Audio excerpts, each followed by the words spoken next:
Yes sir. I am audible signal आ रहा है?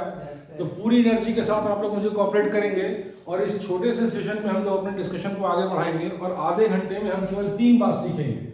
आधे घंटे में हम केवल 3 बात सीखेंगे। गौर करो बेटा, पहली बात तो ये सीखेंगे कि जो डिफरेंट टाइप्स ऑफ सर्किट में pure resistor, pure capacitor, pure inductor हो गया है। अब हम एलसी, सीआर और आरसी सर्किट के बारे में डिस्कस करेंगे, ठीक है ना। और साथ में उसके बाद हम डिस्कस करेंगे एलसीआर सर्किट के बारे में, ठीक है ना। और डिस्कस करेंगे impedance and admittance, impedance and admittance, ठीक है ना। एंड इंपीडेंस ट्रायंगल, ये डिस्कस करेंगे। बात समझ में आ गई? एंड इंपीडेंस ट्रायंगल ये डिस्कस करेंगे। तो गौर से देखिए, इतनी बातें हम डिस्कस कर रहे हैं। पहली बात डिस्कस कर रहे हैं एलसी सर्किट। एलसी सर्किट मतलब इंडक्टर भी लगा है और कैपेसिटर भी लगा है। ये एलसी सर्किट हो गया और ये एसी वोल्टेज हमने दे दिया, एसी वोल्टेज दे दिया।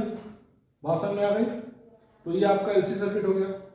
इस एलसी सर्किट का जो इंपीडेंस होगा, इंपीडेंस यानी net resistance of the circuit, non resistive opposition to the flow of current in an LC circuit और non resistive opposition to the flow of current in CR, RC और LCR, इन सबको impedance कहते हैं। जो काम resistance वहां करता है वो काम इनका इंपीडेंस करता है, ठीक है ना।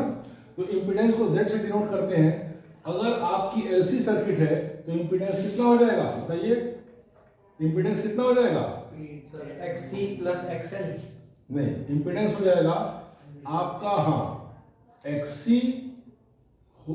XC minus XL। ये क्या हो जाएगा? XC minus XL। बात समझ में आ गई? जैसे मान लीजिए फेजर डायग्राम ड्रॉ करेंगे इसका, अगर फेजर डायग्राम इसका ड्रॉ करेंगे तो करंट को अगर आपने एक्स एक्सिस पे किया तो मैंने आपको पहले ही बता दिया था कि कैपेसिटर क्या वोल्टेज क्या होगा, नीचे की ओर, ये कैपेसिटर का वोल्टेज होगा और इंडक्टर का वोल्टेज कहाँ होगा? ऊपर की ओर, ठीक है ना। तो कैपेसिटिव रिएक्टेंस आपका XC नीचे और ये क्या होगा? XL ऊपर, ठीक।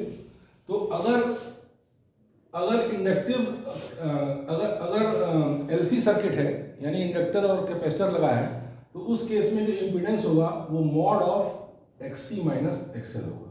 यही आप कहे थे? यही कहे थे? ये हो गया। बात समझ में? Mod of XC minus XL, क्योंकि XC और XL एक ही डायरेक्शन में लग रहे हैं तो सीधे उसको हम घटा देंगे, ठीक है ना। हम प्लस है XC plus XL, XC plus XL नहीं होगा, देखिए दोनों का डायरेक्शन अपोजिट है ना, तो इसलिए ऐसा होगा। बात समझ में? लेकिन अगर सीआर सर्किट है, सीआर सर्किट में क्या है? कैपेसिटर लगा है, रजिस्टर लगा है, कैपेसिटर लगा है और रजिस्टर लगा है। तो कैपेसिटर लगा है और रजिस्टर लगा है तो रजिस्टर का तो इधर होगा एक्स एक्सिस पे, क्योंकि कैपेसिटर के केस में क्या होता है, रजिस्टर के केस में क्या होता है, रजिस्टर के केस में करंट और पोटेंशियल डिफरेंस के बीच कोई फेज डिफरेंस नहीं होता है, एक ही फेज में होता है। तो अगर करंट को हमने यहाँ एज्यूम किया तो एक्सेल इधर ही, तो रजिस्टर इधर ही होगा और पोटेंशियल ऑन रेजिस्टेंस इधर ही होगा, ठीक है ना। लेकिन पोटेंशियल ऑन इंडक्टेंस इधर होगा और पोटेंशियल ऑन कैपेसिटेंस नीचे होगा फेजर डायग्राम में। बात समझ में? तो एक्सेल भी ऊपर होगा, XC भी नीचे होगा। तो अगर ये प्योर LC सर्किट है तो इंपीडेंस जो होगा XL माइनस XC का मॉड होगा, ठीक है ना। जो बड़ा होगा मतलब पॉजिटिव वैल्यू हम लेंगे, ये इंपीडेंस होगा। लेकिन अगर प्योर CR सर्किट है तो CR सर्किट में क्या होगा? रेजिस्टेंस इधर होगा और XL ऊपर होगा, ठीक है। तो ऐसे केस में इंपीडेंस हो जाएगा under root of XL square plus R square. बस समझ में? क्योंकि ये R इधर होगा, XL इधर होगा, तो नेट इंपीडेंस क्या होगा? XL ये हो गया, इसके पहले यहाँ ड्रॉ कर दिया, तो दोनों वेक्टर्स का नेट इंपीडेंस कितना हो गया? Under root of R square plus XL square, ठीक है ना। बात समझ में आ रही है आपकी? और अगर ये RC सर्किट है, RC यानी रेजिस्टेंस और कैपेसिटर है, तो उस केस में भी इंपीडेंस कितना हो जाएगा? अंडर रूट ऑफ ये RC सर्किट में under root of R square plus XC square, ठीक है ना। और ये RC दो बार लिख लिए हैं तो क्या होगा? LC, CR और LR, LR सर्किट। ये तीसरा कौन सा है? LR। तो अगर LR सर्किट है तो ये हो जाएगा impedance Z is equal to under root of R square plus XL। ये बात समझ में आ गई? इतनी बात समझ में आ गई? अगर LCR सर्किट है, अगर LCR सर्किट है तब इम्पीडेंस कितना हो जाएगा? आप निकाल लीजिए आराम से। LCR में तीनों सर्किट एलिमेंट होंगे, तीनों सर्किट एलिमेंट होंगे तो net opposition to the flow of current यानी कि इम्पीडेंस वो क्या हो जाएगा? Under root of R square plus XL minus XC। ये बात समझ में आ गई? Yes sir. नेट इम्पीडेंस हो गया, ठीक है।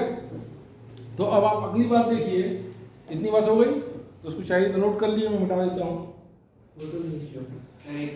हाँ देख लीजिए सर पहला वाला एलसी के लिए है सर इम्पीडेंस। हाँ देखिए ऐसा है, फिर से सुन लिए सारी बातों को ध्यान से फिर से देख लीजिए। एसी सर्किट में मैंने pure resistor, pure capacitor, pure inductor समझा दिया था। अब मैं समझाने जा रहा हूँ कि एलसी, सीआर और एलआर ये तीनों हों या तीनों एक साथ हों तब क्या होगा। अगर एलसी है तो इम्पीडेंस क्या होगा? XL minus एक्ससी। अगर एलसी है तो इम्पीडेंस होगा एससी माइनस एक्ससी माइनस एक्सएल का मॉड, ठीक है ना। यानी कि कैपेसिटिव रिएक्टेंस और इंडक्टिव रिएक्टेंस का डिफरेंस। क्योंकि आप देख रहे हैं फेजर डायग्राम में कि अगर करंट को हमने एक्स एक्सिस से प्लॉट किया तो पोटेंशियल अक्रॉस इंडक्टर क्या होगा? Y axis, positive Y axis के लॉन्ग, और पोटेंशियल अक्रॉस कैपेसिटर क्या होगा? नेगेटिव वाई एक्सिस के लॉन्ग, ठीक है ना। तो दोनों एक ही डायरेक्शन में है तो केवल माइनस कर देंगे, ठीक है। लेकिन अगर सीआर सर्किट है तो कौन कौन सर्किट एलिमेंट है? एक रजिस्टर है, एक कैपेसिटर है। तो ऐसे केस में इंपीडेंस हो जाएगा under root of XC whole square plus R square, क्योंकि रजिस्टर और कैपेसिटर दोनों क्या है? परपेंडिकुलर है। बात समझ में आई? लेकिन अगर LR सर्किट है तो भी इंडक्टर और रजिस्टर क्या होंगे? इंडक्टिव रिएक्टेंस और रेजिस्टेंस क्या होगा? परपेंडिकुलर होगा। तो ऐसे केस में इंपीडेंस ऐसे हो जाएगा, ठीक है ना। और अगर LCR सर्किट है तो इंपीडेंस इतना हो जाएगा। इतनी बात समझ में आ गई? इतनी बात समझ में आ गई? अब एक इंपीडेंस ट्रायंगल होता है। हाँ, अब इंपीडेंस का जो उल्टा होता है उसी को एडमिटेंस कहते हैं। इंपीडेंस का जो रेसिप्रोकल होता है उसी को एडमिटेंस कहते हैं। जैसे रिएक्टेंस का जो उल्टा होता है उसको ससेप्टेंस कहते हैं, तो इंपीडेंस के उल्टे को एडमिटेंस कहते हैं। अगर एडमिटेंस कहीं पूछ दिए तो 1/8 कर दीजिएगा। बात समझ में? ये सब सवाल लगा देंगे? Yes sir. अब इंपीडेंस ट्रायंगल देखिए। अब इंपीडेंस ट्रायंगल देखिए। इंपीडेंस ट्रायंगल एक ऐसा ट्रायंगल है, इंपीडेंस ट्रायंगल एक ऐसा ट्रायंगल है, बंद कर दिए उसको। इंपीडेंस ट्रायंगल एक ऐसा ट्रायंगल है जिसमें हम तीनों रजिस्टर का मतलब तीनों सर्किट एलिमेंट को हम ड्रॉ करते हैं, ठीक है ना, फेजर के रूप में, ठीक है। तो रेजिस्टेंस तो अगर एक्स एक्सिस पे मानिएगा तो वाई एक्सिस पे क्या होगा? वाई एक्सिस पे क्या होगा? XL minus एक्ससी। अगर एक्सएल एक्ससी से बड़ा है तब, अगर एक्सएल एक्ससी से बड़ा है तो वाई एक्सिस पे क्या होगा? XL minus एक्ससी। और ये होगा आपका इंपीडेंस। ये क्या होगा? इंपीडेंस। और ये इंपीडेंस जेड बराबर क्या होगा? अंडर रूट ऑफ आर square plus XL minus XC whole square. ये सब बात बता चुके हैं, ठीक है ना, ठीक है ना। ये जो एंगल होगा इसको हम कहेंगे फेज एंगल। इसको हम क्या कहेंगे? Phase angle. और ये फेज एंगल भी आपसे पूछता है, ठीक है ना, फेज एंगल कितना है, और इसी को पावर फैक्टर भी कहते हैं। इसकी वैल्यू आती है, फेज एंगल फाई होता है और कॉस फाई क्या होता है? Power factor. फेज एंगल क्या होता है? फाई, और कॉस फाई क्या होता है? Power factor. टर्म्स जानते रहिए। अगर पावर फैक्टर पूछ लिया तो ये मत सोचिएगा क्या पूछ रहा है, ठीक है ना। अगर फेज